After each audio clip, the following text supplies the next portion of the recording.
وہ بھی انگلینڈ کے ایئرپورٹ سے، وہ بھی اسی چکر میں۔ اور وہ جو خاتون تھی کافی عمر کی تھی، کوئی چھوٹی عمر کی نہیں تھی۔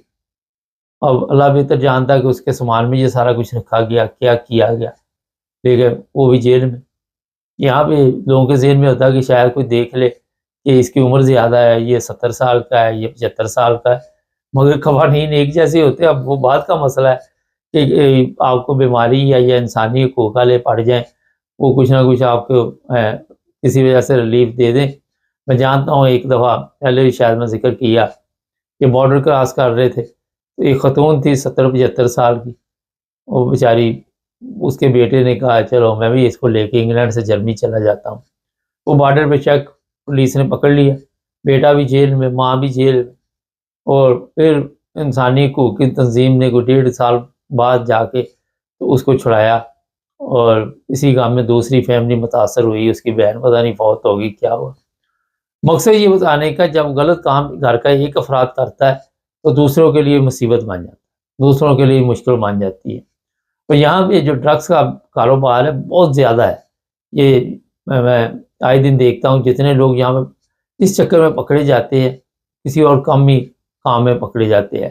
پاکستانی جو ہیں، کبھی یہ چھوٹی عمر کی لڑکیاں جو ہیں ان کے ساتھ فیس بک، سوشل میڈیا پہ گیم ڈالنے کی کوشش کرتے ہیں۔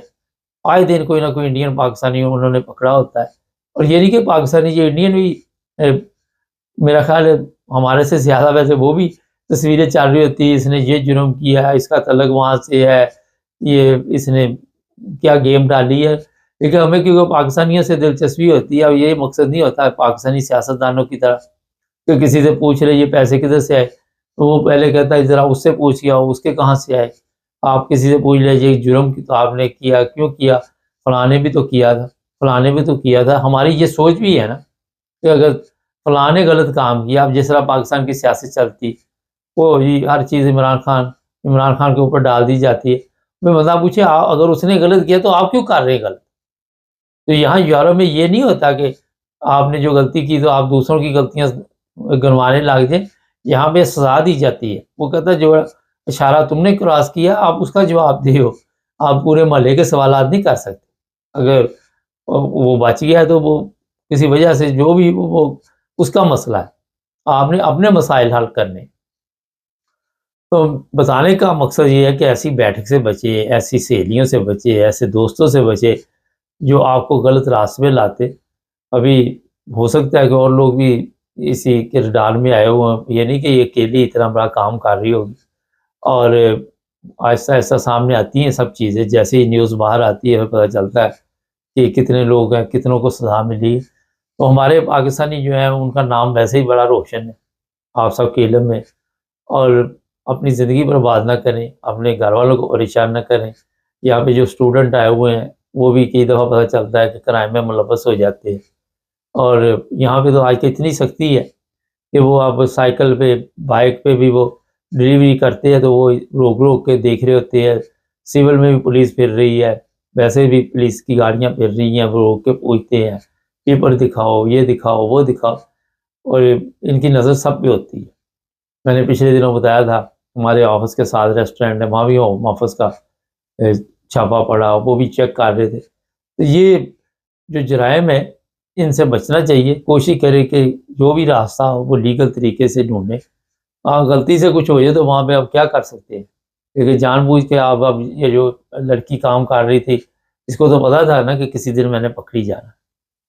یہ تو نہیں ہو سکتا جس طرح بتایا جا رہا ہے جتنی بڑی تعداد میں اس سے یہ سب کچھ برآمد ہوا تو اس کو علم نہ ہو، مگر اس کے باوجود لالچ ہوتا ہے اور بندہ کہتا ہے چلو ایک دفعہ اور ایک دفعہ اور، کرتے کرتے بیڑا گرک ہو جاتا ہے۔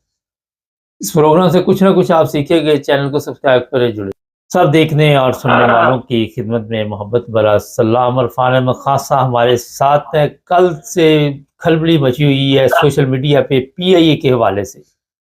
کوئی کہہ رہا ہے جناب عمران خان کی گھڑی کی وجہ سے پورے ملک کو جو نقصان ہوا تھا پی آئی اے بیچ کے اب پورا ہو جائے گا، کوئی کچھ کہہ رہا ہے، کوئی کچھ کہہ رہا ہے، اور یہ بھی خبریں چلائی جا رہی ہے کہ اب جناب پی آئی اے بہت زبردست ہو جائے گی۔ کوئی کہتا ہے پاکستان واحد ملک ہے جس کی اپنی کوئی ایئر لائن نہیں ہے۔ خاص صاحب کوئی چیز ہم بیچ دیتے ہیں پہلے بکتی نہیں, جب بک جائے تو پھر بھی مسئلہ بن جاتا ہے. بس اس قوم میں عدم اطمینان بہت زیادہ ہے, کسی چیز پر اطمینان سے اظہار نہیں کرتے, اور جو بظاہر اب تک جو باتیں سوشل میڈیا پہ چل رہی ہیں اس سے تو یہی لگتا ہے کہ بھئی وہ ہر بندہ جو ہے وہ ہر معاملے میں دخل دینا ضروری سمجھتا ہے. یہ ایک بڑی ڈیل ہے, اس کے لیے لازمی جو ماہرین ہیں انہی کو رائے دینی چاہیے اور انہی کی رائے کو جو ہے اہمیت دینی چاہیے. لیکن وہ تو ماہرین کی رائے تو پیچھے رہ جاتی ہے. سوشل میڈیا پر ہر کوئی جو اپنی کہانی پیش کر رہا ہے, اپنے کمنٹس دے رہا ہے, اس سے معاملات اور زیادہ الجھ رہے ہیں عام ذہن کے لیے. یہ ایک سفید ہاتھی تھا جو 3-4 سفید ہاتھی ہیں ان میں سے ایک تھا, جو ہر مہینے 2-2.5 روپے دینے پڑتے تھے حکومت کو. اس سے جان چھڑائی ہے حکومت نے اور پی آئی اے کو فروخت کیا ہے. اور اب جو عارف حبیب گروپ ہے, حبیب بینک والے لوگ ہیں یہ, ان کے پاس بہرحال یہ بزنس کرنا جانتے ہیں. ان میں ایک شک رکھی گئی تھی کہ بھئی یہ عارف کنسورشیم جو یہ خرید رہا ہے یہ کوئی پارٹنرشپ بھی ساتھ لے سکتا ہے. اب اگلے دن یہ بات سامنے آئی ہے کہ جو فوجی فرٹیلائزرز ہیں, فوجی فاؤنڈیشن کی جو سب سے بڑی کمپنی ہے, وہ اس کے حصے دار بن رہے ہیں. اب 75 میں سے کتنا حصہ فوجی فاؤنڈیشن کو دیتے ہیں کنسورشیم والے, یہ عارف حبیب والے, یہ بھی بات سامنے آ جائے گی. لیکن وہ شیئر جو ہے وہ عارف حبیب اور فوجی فاؤنڈیشن کے درمیان کی بات ہے. حکومت کے سامنے باہر جو ہے وہ یہی رہے گا. یہ ایک ذریعہ اختیار کیا گیا ہے کہ بھئی اگر فوجیوں کو بھیج دیتے تو جیسا کہ سوشل میڈیا پر تحریک انصاف والوں نے انٹرنیشنل جو ان کے ونگز بنے ہیں انہوں نے شو ڈالا ہوا ہے کہ پی آئی اے فوجیوں کو دے رہے ہیں, پی آئی اے فوجیوں کو دے رہے ہیں, تو وہ بات جو ہے وہ کھل جاتی کہ ہاں بھی بات ان کی صحیح تھی. اب یہ ایک ڈھکا چھپا سودا ہو گیا ہے, اس میں بہرحال فوجیوں کا عمل دخل ہوگا اور پی آئی اے کو چلانے کے لیے, ایئر لائن کو چلانے کے لیے ایک سخت قسم کی ایڈمنسٹریشن چاہیے. اور وہ لازمی فوجی فاؤنڈیشن کو ایسے لوگ مل جائیں گے جو ڈسپلنائز سسٹم کو چلا سکیں, اور اس کا فائدہ یقیناً پی آئی اے کو بھی ہوگا, ملک کو بھی ہوگا, اور لوگوں کو بھی ہوگا کہ پی آئی اے کی حالت درست ہو جائے. تو بہرحال یہ جو پی آئی اے کی ڈیل ہے اس پہ جو دنیا مرضی باتیں کرتی ہے, یہ ایک سفید ہاتھیوں میں سے ایک ہاتھی سے جان چھڑائی ہے حکومت نے. اور مستقبل میں اب ایک دن میں پی آئی اے کھڑی نہیں ہو جائے گی. اس طرح بھٹا بیٹھنے میں اس کے 10-12 سال لگے ہیں, اسی طرح اس کو پچھلے 5-6 سال کے اندر بہرحال پی آئی اے کو یہ میں سمجھتا ہوں کہ یہ دنیا کی ایئر لائنوں کے میدان میں لے آئیں گے. اگر ایس او پی جیسا ملک جو ہے وہ ایک بہترین ایئر لائن چلا رہا ہے تو پاکستانی کیوں نہیں چلا سکتے؟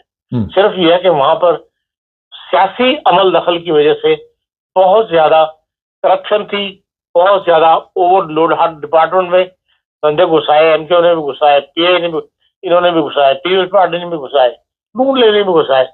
اوور سٹاف کی وجہ سے پی آئی اے کے اوپر بہت زیادہ بوجھ تھا. اب ظاہر ہے پرائیویٹائزیشن ہے, 1 سال وہ رکھنے کے پابند ہیں تمام ملازمین کو. 1 سال کے بعد وہ کتنوں کو نکالتے ہیں, نئی بھرتی کرتے ہیں, یہ اس میں وہ آزاد ہیں.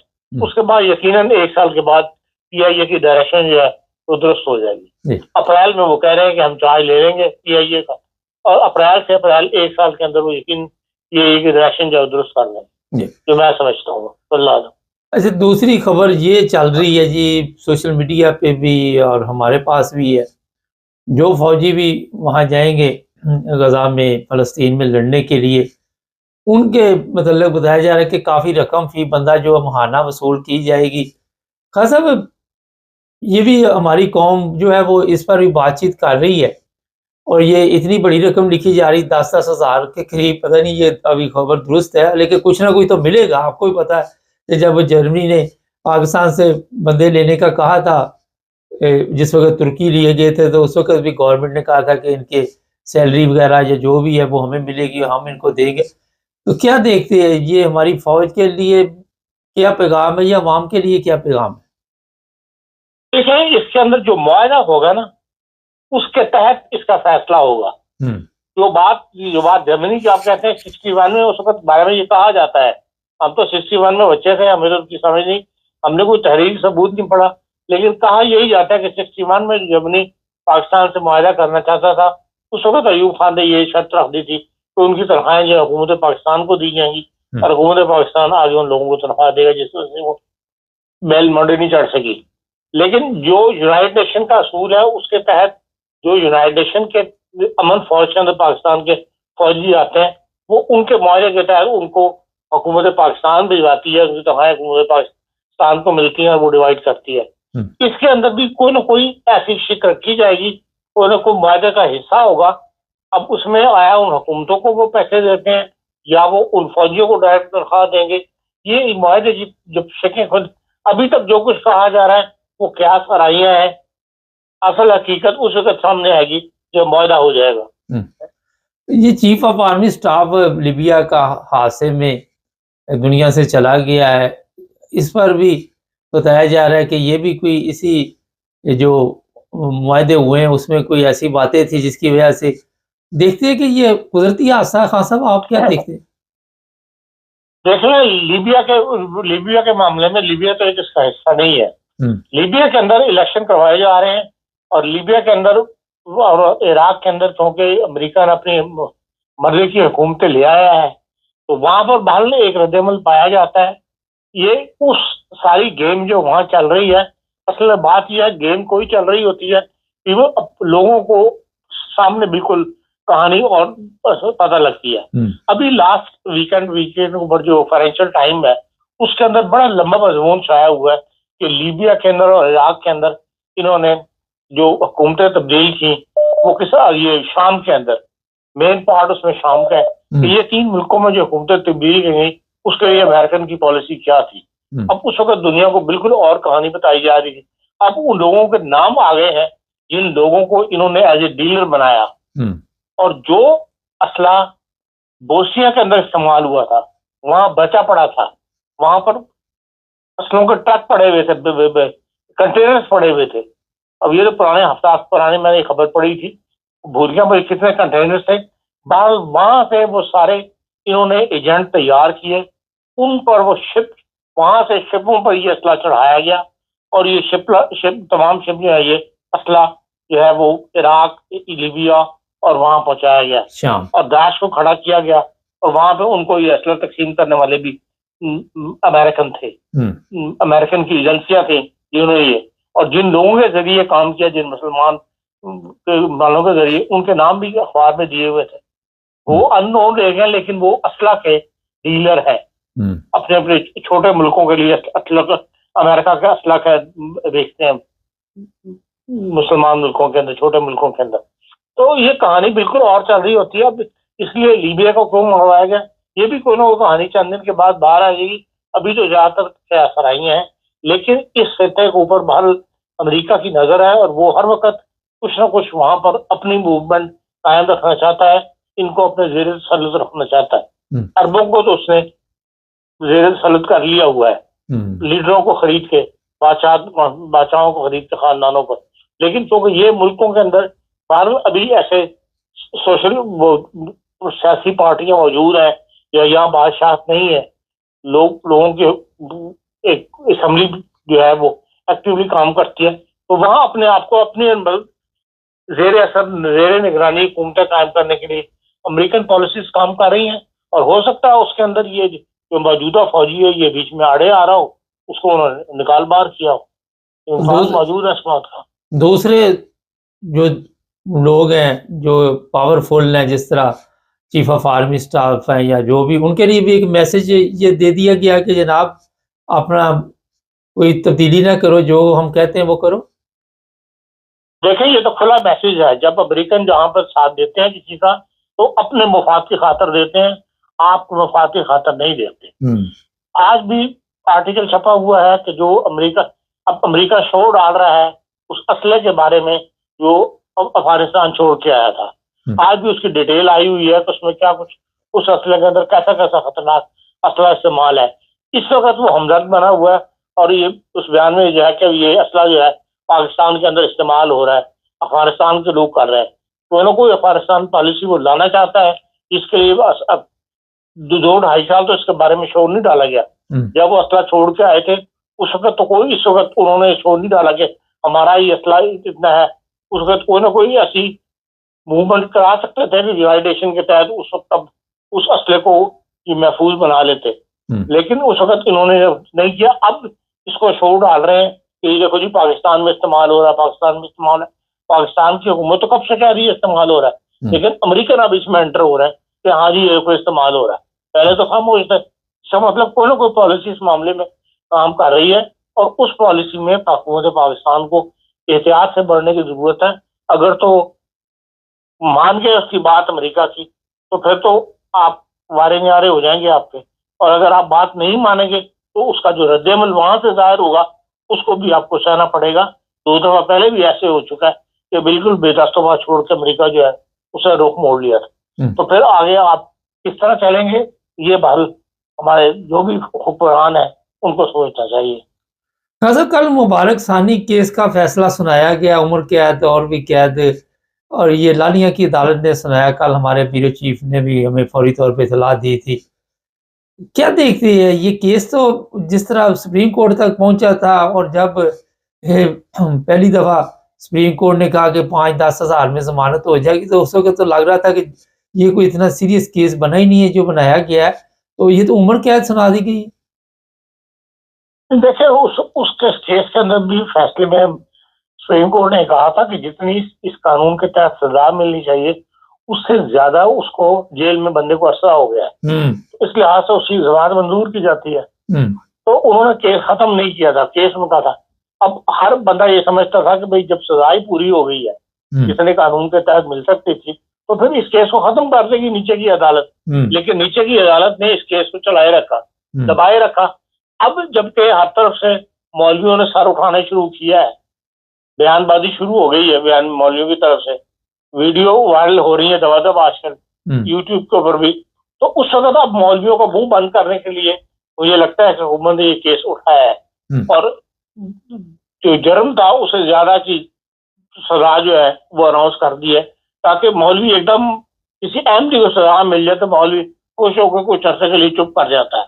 ممکن ہے کوئی ایسی چال چل رہی ہو حکومت جس کی وجہ سے، ورنہ ہر بندے کو پتا ہے جس کو قانون کو تھوڑی سمجھ ہے کہ جس قانون کے تحت اس کو گرفتار کیا ہوا تھا اس کی اتنی سزا ہی نہیں ہے جس کی سزا وہ اناؤنس کر دی گئی ہے اور ایک چھوٹی عدالت سے کروائی گئی ہے.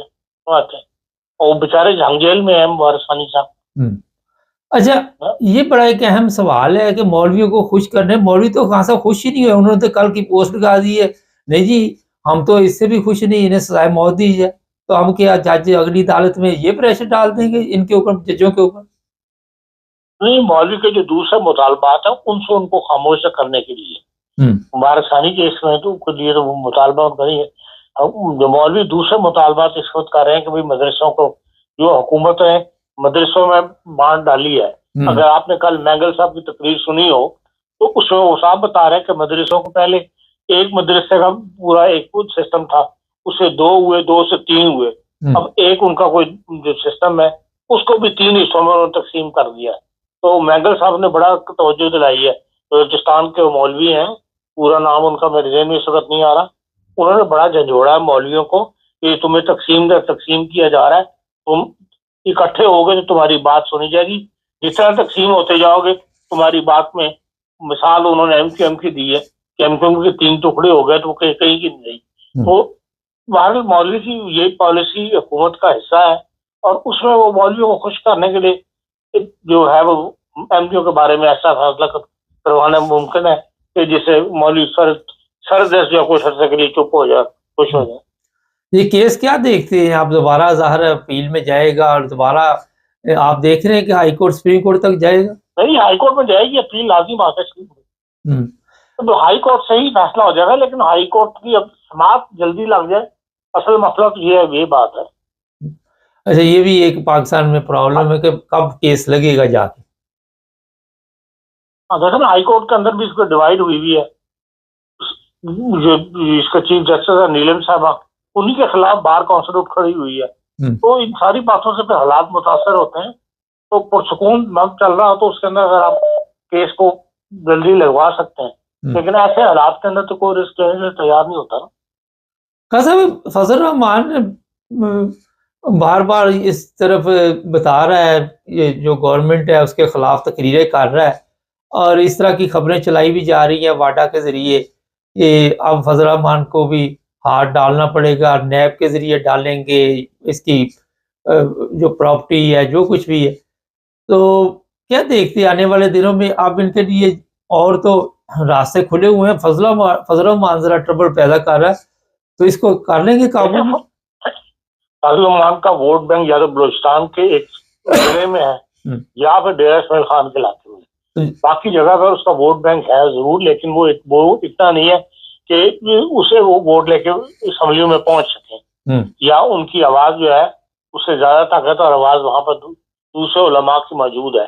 اس لیے بلوچستان میں جو کچھ صوبہ سرحد میں ہو رہا ہے اس کی راہ میں جو فیصلہ کر چکی ہے ہماری اسٹیبلشمنٹ، اسی راہ میں جو بھی آئے گا وہ اس وقت مار کھائے گا، چاہے وہ فضل الرحمان ہو چاہے وہ کوئی ہو. اس لیے فضل الرحمان کو کی پالیسی جو ہے وہ اسے ہٹ کر حکومت پالیسی چل رہی ہے وہاں پہ، جو بھی اس وقت اسٹیبلشمنٹ جس طرح بھی امن کرنا چاہتی ہے یا جس طرح وہ اس علاقے کو میں دہشت گردوں کے ساتھ سلوک کرنا چاہتی ہے، وہ اس وقت کسی صوبائی حکومت کی، کسی مرکزی حکومت کی، کسی سیاسی حکومت کے عمل دخل سے آزاد ہو کر وہاں پر ایکشن کرنا چاہتے ہیں. اس لیے اس راہ میں جو بھی آئے گا، چاہے فضل الرحمان ہو چاہے کوئی ہو، اس کو وہ رستے سے ہٹانے کی یقیناً کوشش کی جائے گی یا اس کو خاموش کروانے کی کوشش ضرور کی جائے گی. اس لیے آپ دیکھ رہے ہیں کہ فضل الرحمان آج کل جو ہے وہ اس لیے بول رہا ہے، اس کی بات کو سنا نہیں جا رہا ہے. بہت شکریہ خان صاحب. نا جی، ایک میں دیکھ رہا تھا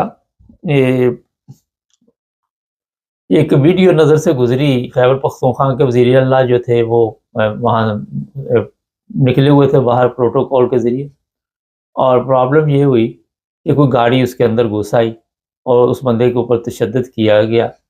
میں سوچ رہا تھا کہ کتنی بڑی ضلالت آج قوم کے لیے بنی ہوئی ہے یہ جو پروٹوکول ہے، اور کسی کی عزت نفس کا خیال نہیں رکھا جاتا. کسی کو کئی دفعہ نہیں پتہ چلتا.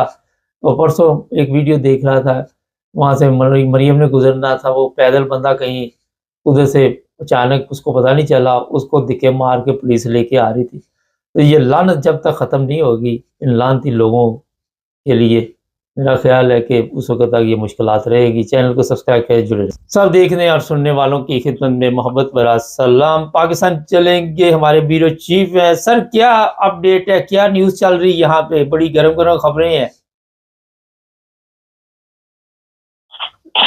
جی بالکل، پاکستان میں تو آج چھٹی ہے اور قائد اعظم ڈے بھی ہے اور کرسمس کا تہوار بھی منایا جا رہا ہے. لوگ ایک گزشتہ رات سے شروع ہوا تھا، تو کرسمس کا جو تہوار ہے وہ کرسچن کمیونٹی بڑے جوش و خروش سے منا رہی ہے، اور پاکستانی گورنمنٹ کی طرف سے بھی ان کو خاصا سپورٹ کیا گیا ہے. وزیر اعلیٰ کی طرف سے بھی ان کو کیک اور تحائف بھیجے گئے ہیں. اسی طرح جو پنجاب کے دوسرے اضلاع ہے، فیصل آباد ہے، چنیوٹ ہے، چناب نگر ہے، وہاں پر بھی جو ڈی سی جو ہے عائشہ رضوان اور ساتھ ڈی پی او پولیس کے جو ہے ڈاکٹر نویز، انہوں نے وہاں پر چناب نگر میں گرجا گھروں کا دورہ کیا ہے، سیکورٹی کے معاملات کو دیکھا ہے، وہاں پر کیک بھی کاٹا ہے اور ان سے اظہار تشکر بھی کیا ہے کہ ہم تمام جو اقلیتیں ہیں ان کے ساتھ ایک پراپر طریقے سے تعاون کرتے ہیں، اور اسی طریقے سے جو سروسز جو ہے یہ آج شام تک جاری رہیں گی. سر یہ بتائیے کہ جو ٹیکس کے معاملات ہیں اس میں کچھ تبدیلی آئی ہے؟ اب اور لوگوں کو بھی شامل کیا جائے گا ٹیکس میں؟ جی بالکل، ایس بی آر کی طرف سے ایک مراسلہ جاری کیا گیا جس میں یہ کہا گیا کہ 1,74,000 نان فائلرز کی لسٹ تیار کر کے تو بھجوائی گئی ہے، جس کے اندر گھریلو خواتین کو بھی شامل کیا گیا ہے. اور ان کے متعلق یہ تھا کہ جو نان فالرز ہیں اس میں زیادہ تر جو ہے ان کو نوٹسز جو ہے بھجوائے جا چکے ہیں. ایف بی آر نے کہا ہے کہ شناختی کارڈ کے ذریعے اور ان کے گھروں کے پتوں کے اوپر جو ہے وہ نوٹسز بھجوا چکے ہیں، تو ان سے یہ رکوات اور جن کو یہ نوٹس بھجوائے گئے ہیں اس میں گھریلو خواتین بھی شامل ہیں، اور ان سب سے یہ کہا گیا ہے آپ جو ہے اپنے دستاویزات جو ہے لے کر پچھلے 3 سال کی ریٹرن جمع کروائیں، جو اپنے ایسیٹس ہیں ہمارے پاس آ کے چیک کروائیں، تاکہ اس کے بعد پھر ہم فیصلہ کر سکیں گے کہ آپ ٹیکس نیٹ میں شامل ہوتے ہیں کہ نہیں ہوتے. یہ بتائیے جو لوگ نہیں شامل ہونا چاہتے ان کے لیے پھر کیا مشکلات ہوتی ہیں؟ تھوڑا سا مختصر بتا دیں. جی بالکل، ان کے لیے پھر بینک کے اندر جو رقم لکھتی ہے، رقم جو جمع کراتے ہیں اس کے اوپر ٹیکس بہت زیادہ لگتا ہے، 16% 14% لگتا ہے. اسی طرح جو زمین خریدتے ہیں یا کوئی بھی پراپرٹی ہے اس کی سیل پرچیز کے اندر کو ٹیکس کا بہت زیادہ دینا پڑتا ہے. اگر کوئی بندہ فائنل ہوگا تو اس کو 3% 3.5% ٹیکس دینا پڑے گا، اور اگر کوئی شخص یا مرد و خواتین جو ہے وہ نان فائنل ہے تو اس کی جو کٹوتی ہے رقم جمع کرانے پر بھی اس سے جو ہے وہ 12% 13% رقم کاٹی جاتی ہے. اسی طرح جو اگر وہ کوئی زمین خریدتے ہیں یا اپنے نام پہ بیچتے ہیں یا کوئی بھی چیز خریدتے ہیں تو اس کو خاصی مشکلات کا سامنا کرنا پڑ سکتا ہے. سر یہ بتائیے، لوگ خود بخود پھر اس طرح توجہ دے رہے ہیں، یا کئی لوگ جو ہے ان کو تو اتنے پڑھے لکھے نہیں ہیں، مشکلات کا تو سامنا کرنا پڑتا ہوگا، پھر یہ باقاعدہ جو اکاؤنٹنٹ ہے ان کے پاس جاتے ہیں؟ جی بالکل، یہ جو اس کے اندر تمام کیٹیگریز کے جو لوگ ہیں وہ اس میں شامل ہے. مشکلات کا بالکل جس طرح معیشت جو ہے پاکستان کی گزشتہ جو کچھ عرصے میں چل رہی ہے، یہاں پر بالکل مہنگائی اور بے روزگاری بہت زیادہ ہے، اور جس کی وجہ سے لوگوں کو بہت زیادہ پریشانی کا سامنا ہے. اور اس کی وجہ سے مزید اوپر اس کے اوپر جو ہے یہ اس طرح ٹیکسز کا بھرمار کر دینا اور ان کو اس ٹیکس میں شامل کرنا، یہ بھی ایک بڑی زیادتی ہے. لوگ جو ہے اس سے خاصے پریشان ہیں. اس کے علاوہ کیا اور خبر وہاں پاکستان سے؟ اس میں ایک اہم خبر ہے کہ جو یو اے ای متحدہ عرب امارات کے جو نئے صدر ہیں شیخ محمد بن زاید ال سلطان، وہ 26 تاریخ کو پاکستان آ رہے ہیں. پاکستان کے جو وزیر اعلیٰ ہیں شہباز شریف، ان کی دعوت کے اوپر وہ پہلے صدر ہیں جو اس وقت ان کا پہلا دورہ ہے. تو وزارت خارجہ نے کہا ہے کہ وہ ان کا دورہ کریں گے، اس کے بعد میاں شہباز شریف سے ملاقات بھی کریں گے. اور اس کے علاوہ جو یہاں پر ان کے ساتھ ایک ٹیم سینئر وزراء اور ان کی وفد کی ٹیم جو ہے وہ بھی آ رہی ہے، جو کہ پاکستان میں جو ہمارے وزراء ہیں ان کے ساتھ ملاقات کرے گی. اور اس کے علاوہ دو طرفہ امور کے اوپر جائزہ بھی لیں گے، اور عالمی سطح کے اوپر جو پاکستان کو دوسرے ممالک کے ساتھ درپیش مسائل ہے اس کے اوپر بھی بات چیت کی جائے گی. اچھا سر، یہ بڑا ایک پاکستان میں اہم مسئلہ ہے، میں کئی ویڈیو دیکھتا ہوں، کوئی وہاں آ جاتا ہے یا کوئی وزیر گزر آتا ہے تو پروٹوکول بہت ضروری ہے، اور کوئی بندہ اس کے اندر غلطی سے بھی آ جائے تو اس کو مارنا شروع کر دیتے ہیں. یہ تو بڑا تکلیف دہ ماحول بن جاتا ہے وہاں پہ. اتنی سختی تو نہیں ہونی چاہیے. جی بالکل، آپ ٹھیک کہہ رہے ہیں. پاکستان میں سیکورٹی رسک کی نام کے اوپر سیکورٹی رسک ہوتا ہے، تو اس کے لیے وہ پروٹوکول زیرو پروٹوکول لگا دیتے ہیں. زیرو جو ہے جسے کہتے ہیں کہ ہم نے پاکستان جسے پروٹوکول کے اوپر یا وزیر اعظم جس پروٹوکول کے اوپر سفر کرتے ہیں تو پھر وہاں پہ روڈز کو ان کے نکلنے سے آدھا گھنٹہ پہلے ہی بند کر دیا جاتا ہے کہ جب تک وہ وہاں سے گزر کے نہیں جا سکتے. اس لیے کسی بندے کو بھی اس روڈ کے اوپر چڑھنے کی اجازت نہیں ہوتی. سب لوگوں کو ایک سائڈ پہ کھڑا کر دیا جاتا ہے، اور اس کی وجہ سے بہت پریشانی کا سامنا جو ہے ان لوگوں کو رہتا ہے. لوگ وہاں پہ مسلسل آدھا گھنٹہ 15 منٹ 20 منٹ تک کھڑے بھی رہتے ہیں. بعض اگر کوئی شخص بیمار ہے یا کوئی ایمبولینس میں ہے تو اس کو بھی وہیں پہ روک لیا جاتا ہے. جبکہ بعد کے جو ممالک ہیں اس میں تو اس طرح نہیں کیا جاتا. اس میں تو ایک جو عام لوگ کے جانے والے ہیں ان کو موقع دیا جاتا ہے. لیکن پاکستان میں بدقسمتی کے ساتھ یہ ایک بہت زیادہ جو ہے نمائش کا ٹائم ہوتا ہے کہ صدر پاکستان گزر رہے ہیں، وزیر اعظم یا گورنر گزر رہے ہیں، روڈس کو بالکل بند کر دیا جائے. تو جو بندے نے کہیں دفتر پہنچنا ہے، کسی گھر پہنچنا ہے، کسی فنکشن میں پہنچنا ہے، تو وہ اس وجہ سے مسلسل لیٹ ہو جاتا ہے اور اس کو پریشانی کا سامنا کرنا پڑتا ہے. مریم نواز کی گورنمنٹ پنجاب میں جو ہے اس سے لوگ مطمئن ہیں، کیونکہ کیا رائے رکھتے ہیں لوگ اس کے بارے میں؟ جی بالکل، میں نے آپ سے پہلے بھی ذکر کیا ہے. ذرا آواز ٹھیک کر لیں، آواز ٹھیک کر لیں، آواز ٹھیک کر لیں، آواز ٹھیک کر. ہاں جی اب ٹھیک ہے. جی جی لاہور کے اندر جو ہے وہ چیمبر آف کامرس کے جو پریزیڈنٹ ہیں انہوں نے بھی کاروباری حضرات کی جو مشکلات ہیں ان کو حل کرنے کے لیے ایک وفد کو تیار کیا تھا. آپ سے ملاقات آواز نہیں ٹھیک سر آپ کی. جو کاروباری حضرات ہیں ان کو جو مشکلات ہے اس کا حل کیا جا سکتا ہے. چلیں بہت شکریہ، آواز ٹھیک نہیں آ رہی، بہت شکریہ آپ کا. ہاں جی معذرت چاہتے ہیں کچھ ٹیکنیکل وجہ کی جس کی وجہ سے آواز میں گڑبڑ ہو رہی تھی. یہ بڑی اچھی بات ہے، کوئی بھی کسی بھی مذہب کا تہوار ہوئے اسے مل جل کر منانا چاہیے. اور ہمارے پاس یہ رپورٹ آئی جس سے ہمارے بیورو چیف نے بتایا کہ اس وقت مختلف جہاں جہاں بھی چرچ ہیں، جہاں جہاں بھی کرسچن برادری ہے، وہاں پہ جو گورنمنٹ کے عہدیدار ہیں وہ شامل ہو رہے ہیں ایسے پروگراموں میں. اسی طرح چنیوٹ، چناب نگر، لالیاں جہاں جہاں بھی ہیں وہاں سے ہمارے پاس اطلاع ہے جو کرسچن برادری ہے وہ اپنا تہوار جوش و خروش سے منا رہی ہے. انہیں تحفظ بھی دیا جا رہا ہے ان کو، کیونکہ پاکستان میں سیکیورٹی مسائل بھی ایک جو بھی اقلیت جو لفظ مجھے ویسے ہی اچھا نہیں لگتا، مگر کیونکہ اب بولنا پڑتا ہے. پچھلے دنوں میں نے فضل الرحمان کو مولانا کہہ دیا. اب وہ ایک کامنٹس میں لکھ رہے تھے کہ آپ مولانا کیا کہہ رہے ہیں. اب مصیبت یہی ہے کہ وہ عادت بھی پڑی ہوتی ہے کہ اب ساری دنیا ان کو مولانا کہہ رہی، تو پروگرام میں جب تک اگر بیورو چیف ہے یا کوئی اور ہے ان کے منہ سے ہی پھر نکل جاتا ہے. تو اس کا مطلب یہ نہیں ہوتا کہ ہم ان کو مولوی مان لیتے ہیں کہ یہ مولوی ہے، یہ مولانا ہے. پاکستان میں تو آپ کو پتہ ہی ہے جو حالات بنے ہوئے ہیں. تو جو وہاں پہ کرسچن برادری اس کو بھی بڑی مشکلات کا سامنا ہے، جس طرح احمدیوں کو، اسی طرح وہ بھی آئے دن ان کے قابو میں آئے رہتے ہیں، ان کے لیے کوئی نہ کوئی مشکل پیدا کی جاتی ہے.